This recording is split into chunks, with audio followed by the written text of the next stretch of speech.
استاد واقعی ایک روحانی باپ ہوتا ہے؟ کیا وہی نظریہ اب بھی باقی ہے کہ جو پرانے وقتوں میں رائج تھا کہ بچے اپنے استاد کو روحانی باپ کے طور پر دیکھتے تھے؟ دوستو، یونیورسٹی ایک ایسی جگہ جہاں والدین اپنے بچوں کو بڑے خواب دے کر بھیجتے ہیں، یہ سوچ کر کہ یہاں سے ان کا مستقبل بنے گا۔ لیکن کیا واقعی سب کا مستقبل بنتا ہے، یا کچھ لوگ راستے میں ہی ٹوٹ جاتے ہیں؟ آج کل ایک لفظ بہت کامن ہو چکا ہے، جی پی اے 3.5 3.8 4 جی پی ہے۔ لیکن کسی نے کبھی یہ سوچا کہ ان نمبرز کے پیچھے کیا کچھ چھپا ہوتا ہے؟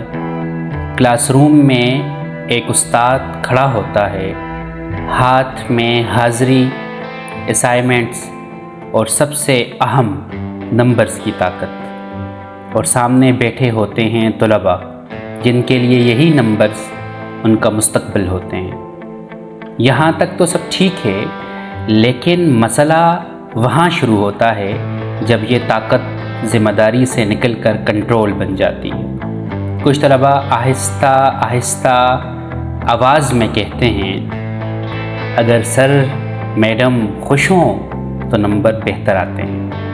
مطلب یونیورسٹیز اور کالجز میں سر یا میڈم کو خوش کرنا بہت ضروری ہے، چاہے کسی طرح کی بھی خوشی ہو جو کہ ٹیچر ڈیمانڈ کرے۔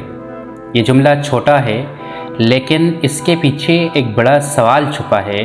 کیا واقعی میرٹ ہر جگہ جیت رہا ہے، یا کہیں کہیں پرسنل فیور نے اس کی جگہ لے لی ہے؟ ہاں، یہ بھی حقیقت ہے کہ ہر استاد ایسا نہیں ہوتا۔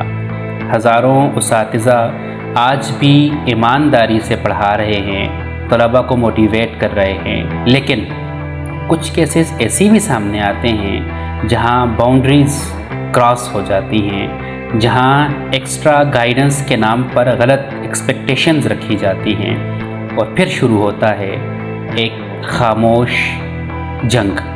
ایک طرف ایک طالب علم جو صرف اپنی محنت پر یقین رکھتا ہے، اور دوسری طرف ایک ایسا نظام جہاں کبھی کبھی اصول کمپرومائز ہو جاتے ہیں۔ کچھ لوگ کہتے ہیں آج کل کے اسٹوڈنٹس خود بھی شارٹ کٹ چاہتے ہیں، ہو سکتا ہے کچھ ایسا کرتے ہوں، لیکن کیا یہ جسٹیفیکیشن بن سکتی ہے؟ کیا کسی کی کمزوری کسی دوسرے کو غلط کرنے کا حق دے سکتی ہے؟ سب سے خطرناک چیز کیا ہے؟ نہ الزام، نہ ہی افواہیں، سب سے خطرناک چیز ہے خاموشی۔ وہ خاموشی جو ایک طالبہ کو مجبور کرتی ہے کہ وہ کچھ نہ کہے۔ وہ خاموشی جو ایک طالب علم کو یہ سوچنے پر مجبور کرتی ہے کہ شاید یہی سسٹم ہے، اور وہ خاموشی جو غلط کو مزید مضبوط بنا دیتی ہے، اور ایک استاد جو ایک ہیرسمنٹ کے کیس میں مبتلا ہو جاتا ہے۔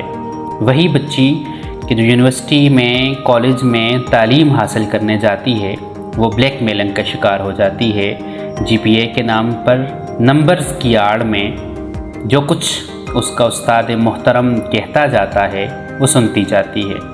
ایون کہ آج کل ٹیچر اسٹوڈنٹ ریلیشن شپ اور شادیوں کی بات بھی ہوتی ہے۔ ماشاءاللہ سے ٹیچرز اور اسٹوڈنٹس کے درمیان افیئرز چل رہے ہوتے ہیں، اور اس کے نتائج میں ان کی شادیاں ہو رہی ہوتی ہیں۔ لیکن سوال یہ نہیں کہ رشتہ جائز ہے یا نہیں، سوال یہ ہے کہ کیا وہ رشتہ واقعی برابری کی بنیاد پر ہوتا ہے، یا کہیں نہ کہیں طاقت کا فرق موجود ہوتا ہے؟ استاد روحانی باپ ہوتا ہے، یہ صرف ایک جملہ نہیں، ایک ذمہ داری ہے، اور جب یہی ذمہ داری ٹوٹ جائے تو صرف ایک رشتہ نہیں، پورا اعتماد ٹوٹ جاتا ہے۔ نمبرز، ڈگری، جی پی اے، یہ سب اہم ہیں، لیکن یہ سب ایک چیز سے کبھی بڑے نہیں ہو سکتے، اور وہ ہے عزت نفس، سیلف ریسپیکٹ۔ تو وہ کامیابی نہیں، ایک سودا ہے۔ ہر ایک سودا فائدے کا نہیں ہوتا۔ تعلیم وہ ہونی چاہیے جو انسان کو مضبوط بنائے، نہ کہ اسے اندر سے توڑ دے۔ اور یاد رکھیں، اگر نظام خاموش ہو جائے تو سچ بولنا اور بھی ضروری ہو جاتا ہے۔ نمبرز زندگی بناتے ہیں، لیکن کردار انسان بناتا ہے۔ اگر آپ میری بات سے اتفاق کرتے ہیں تو چینل کو سبسکرائب ضرور کیجئے گا۔ جزاک اللہ فیم۔